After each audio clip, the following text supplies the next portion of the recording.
Hello, this is Simon Patterson, Managing Director of Remuneration Associates, the London-based consultancy, advising companies around the world on executive pay and performance. This is one of an occasional series of talks we give on subjects that we think you'll find of interest. Today, I wanted to explain how we unpack the numbers for our unique CEO Value Index and how that comes in useful. To start off with, before we do that, let's provide a bit of context. It's exactly last week, the Financial Times has just published an article by an experienced journalist entitled "Eye-Popping Executive Pay Rewards Are Luck, Not Managerial Wizardry." So several pointers there to the fact that this is an article about someone getting paid too much and not deserving it. The key points from the article are that the CEOs of big oil are just plain lucky to be where they are when oil prices are hiked by war. Inflation causes random distortions.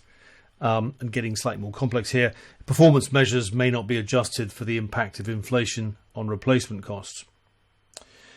There's no doubt the CEO of a global oil and gas company doesn't pass the nurse test. That's to say, if one were to open up the paper and on one side you have a picture of a CEO and on the other all the nurses one could hire with that CEO's pay, and then you ask the public to choose which they'd prefer to keep, guess who they'd keep? The CEO or the nurses? Quite. But this is not a popularity contest.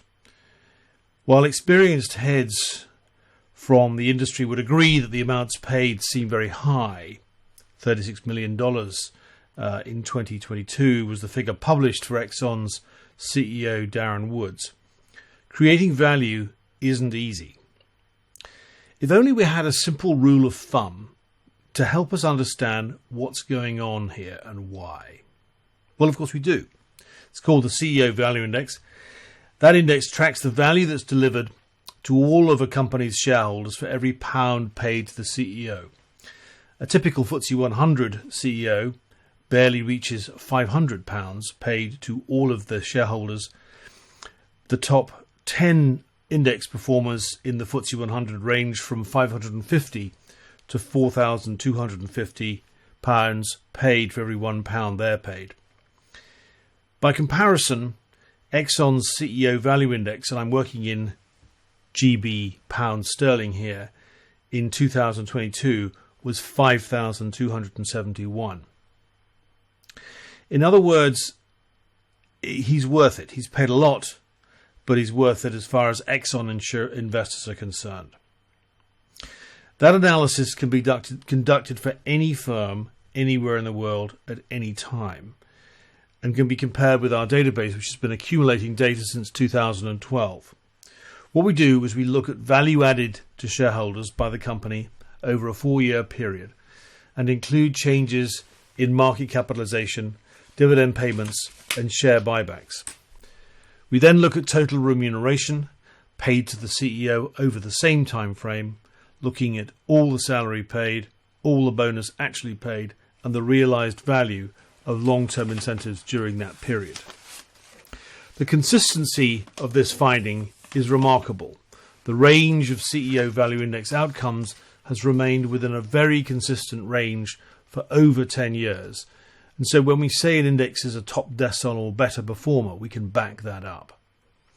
In the case of Exxon, for example, this is how we reached that simple figure of £5,000, 5271 for every £1 paid to the chief executive. First of all, we convert dollars into sterling at $1.20, 1.205 to the pound. And then we look at, first of all, the total value added. So the market capitalization over the last 4 years was from $257 billion in 2018 Q4 to $257 billion pounds in Q4 2018 and £377 billion in 2022. The difference being creating value of £119 billion.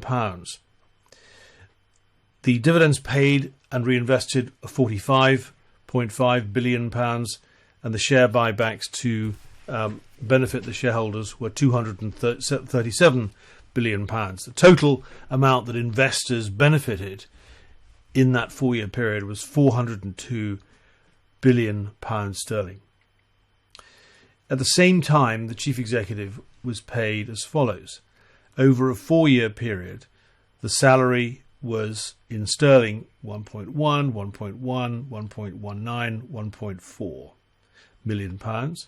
The bonus 1.6, nothing, 2.3, 5.2. The long-term incentive values 9.3, 6.1, 9.9, 20.6. The total figure for those 4 years, 17, 11, 17, 29 million, a total of 76 million pounds. Of course, that's an eye-popping number, and it's a headline figure.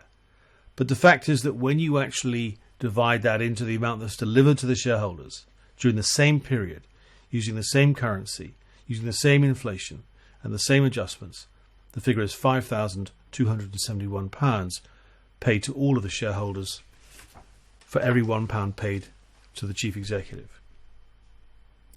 So, bear in mind that we're looking at the same inflationary impact on both sets of figures.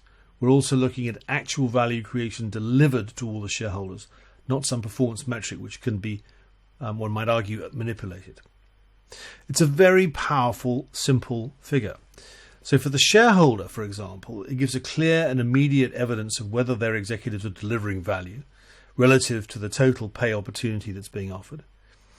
It provides a simple comparison across sectors, by company size, over time. For remuneration committees and reward professionals, it provides the ability to review the results of incentive compensation design. How well did pay align with performance? How does our pay to performance align compared with other relevant comparators? And it allows you to calibrate future performance requirements given benchmark pay. For regulators and commentators, it's a comprehensive view of pay and performance across the UK over time and across sectors. A snapshot of pay to performance alignment, providing an objective commentary on recent regulatory changes. Of course, none of that makes nurses less popular or chief executives more popular, but at least it's something.